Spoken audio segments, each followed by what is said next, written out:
Hey everyone, my name is Ben and this channel is dedicated to all things personal finance. Helping you get out of the rat race to take control of your finances so that you no longer have to rely on your boss or your job as a source of income. And in today's episode, we're going to be talking about the single biggest tip, trick, strategy, whatever you want to call it, that I used in order to do this. So this strategy really allowed me to supercharge my savings rate, which then allowed me to have a lot of additional money every month that I could then use to invest with. And before you knew it, those investments began generating their own source of income. And that really led to sort of a snowball effect. And before you knew it, I didn't need my job anymore. Now, I was always pretty frugal. I didn't really go out to eat a whole lot. I kind of just kept it simple and did my own thing, which, allowed me to save some money. Because every time you go out to eat and you spend 10 or 15 bucks on a meal, instead of cooking it at home where you could have maybe had the same stuff for maybe $5, so you're saving 5 or 10 bucks every time you're not going out to eat. Now, don't get me wrong, saving 5 or 10 bucks is great, and some people are in pretty bad financial situation and they really need to, save as much money as they possibly can. So 5 and 10 bucks, that's a big deal for them. But on the grand scheme of things, 5 or 10 bucks is not going to get you where you want to be anytime soon. Like, it takes a lot of those small chunks of savings in order to add up to a meaningful savings. So instead, what I did is I wanted to look at the big picture. Instead of focusing on these little things like eating out, I wanted to know where the overwhelming majority of my money was going to. And so I kind of looked at my financial situation, and if you're like most people, your housing is by far and away the biggest, budget item that you have every month.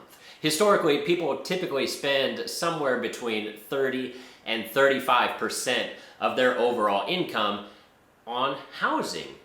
So if you can try to eliminate or drastically reduce the amount of money that you're spending every month for housing, that could potentially save you thousands of dollars each and every month that you can then use to invest into other assets. And these other assets will then slowly begin to grow and provide you with that passive source of income that you're looking for. So how did I reduce my housing costs? So what I did is I actually just got some roommates. As simple as that sounds, that alone can save you thousands of dollars a month. Now, I know some of you out there are going to be saying, I don't want to live with roommates. And I get that. And you know what else I don't want? To be broke. I don't want to rely on my boss for a job. I don't have to worry about, living paycheck to paycheck. I don't want to have to worry about coronavirus messing up the economy and me not being able to pay my bills. Like, that's what I don't want. Now, I don't want to live with roommates forever, but this is going to supercharge and get you off your feet so that you can then begin to branch out and start doing other types of things. And I'll admit, even myself, I was skeptical at first.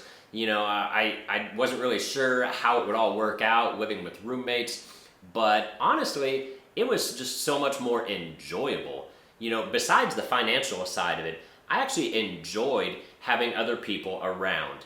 If you've been living on your own for a while, sometimes the deadness, the quietness of the house can be really depressing, honestly, after a while. Just having other people around that you can talk to and interact with really brought an extra sense of liveliness to the home, and now I wouldn't trade that for the world. So in the town that I live in, you might be able to find a pretty nice, 1-bedroom apartment or a studio or something like that for roughly $1,200 a month. But instead of getting that small little 1-bedroom apartment, what if you got together with 2 of your best friends and instead you rented a 3-bedroom home.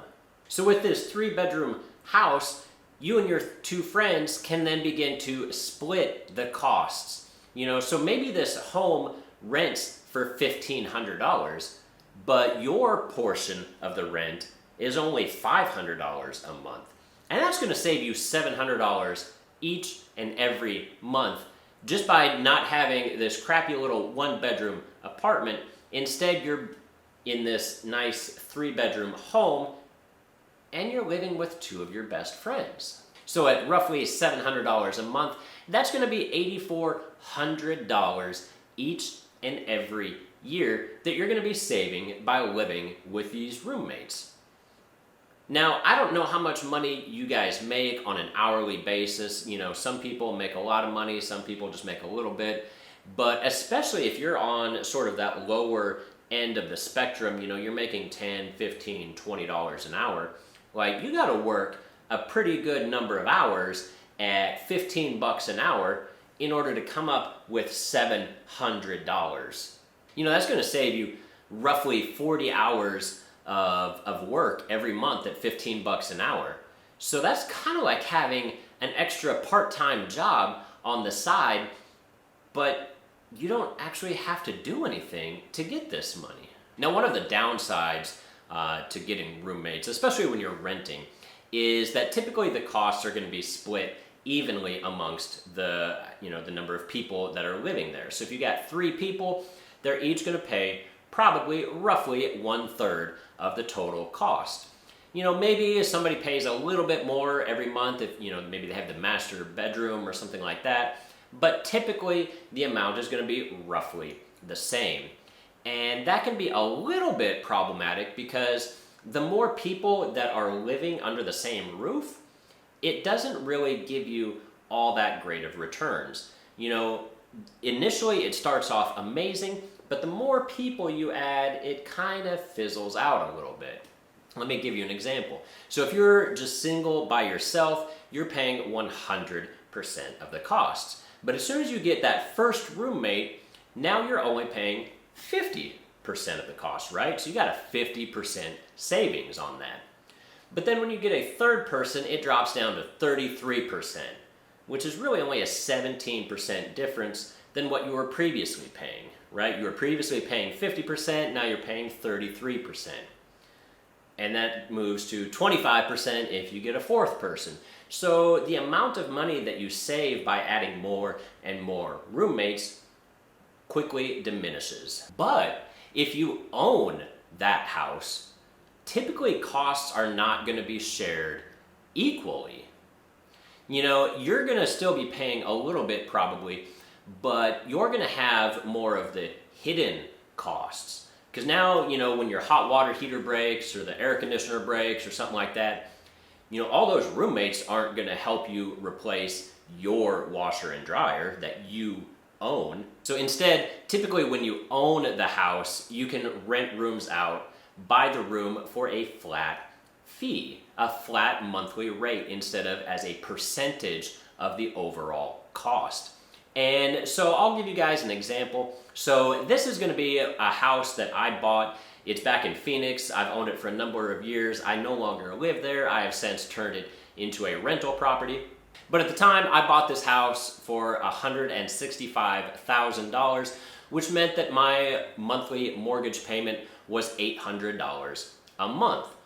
And that's not so bad, but what I decided to do then, since this was a 3-bedroom house, I decided to get 2 roommates and charge them a flat $500 per month in order to live there. Now, I probably could have charged a little bit more if I wanted to, but pricing it at $500 a month, I always had people that wanted to live with me. Like, there was no shortage of people that were willing to shell out $500 a month for a nice place to live. And so what this basically did was, it was giving me an extra $1,000 worth of income each and every month. And I didn't have to do anything other than just simply collect money from them every month. So not only did this $1,000 a month that they were paying completely pay for my mortgage, but it also covered a fair amount of the utilities. Like it covered the electric, it covered the internet. So really all I'm paying for is things like my HOA and, trash pickup and just the little things, Netflix accounts. On a monthly basis, I paid almost nothing to live there. So my living expenses were pretty much zero.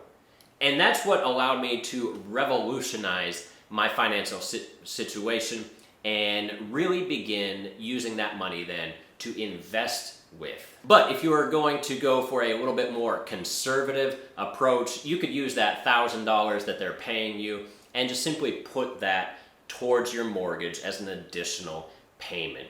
Because if I was paying $800 a month and I used that extra $1,000 and instead made an $1,800 a month payment, I would have had that house completely paid for in under 8 years. Screw this 30-year mortgage stuff. I would have had this paid off in under 8 years, simply by living with a few extra people. And now at this point, some of you might be saying, that's great, Ben, you were able to buy this house, but I don't have the money, I don't have the resources to go out and buy a home. Well, you probably do, or at least you're not very far away from being able to do this. So if we took an average home in America, I don't know, maybe $200,000, you can get an FHA loan for only 3.5% down payment. That means you only need $7,000 plus closing costs, so roughly 10 grand will be able to buy you a $200,000 home. And once again, you're saying, yeah, that's great, but I don't have 10 grand. And I get that. A lot of people don't have 10 grand. But if we go back to our original example where you are renting and getting roommates and then saving that $700 a month or $8,400 a year, you're not too far after just 1 year of having roommates from having enough money saved up in order to actually then go and buy a home. So when you think about it in those terms, 10 grand is not that far away. Or maybe you don't want to buy a home, maybe you want to pay off your existing bills, your credit card debt, you want to pay off your auto loan or something like that. $8,400 a year will go a long way towards paying off whatever kind of debt it is that you got. And like I said, you don't have to live with roommates forever, but it will give you that boost, that jump start. If you just did this for a couple of years, you would be surprised at just how it revolutionizes, your finances from top to bottom. So that's going to pretty much do it for us today, folks. The number one strategy that I used to boost my income and my savings rate. If you found this video useful, please be sure to subscribe, leave a comment down below. It really helps out the channel. I have new videos each and every week, and I'll see you all again real soon. Thanks.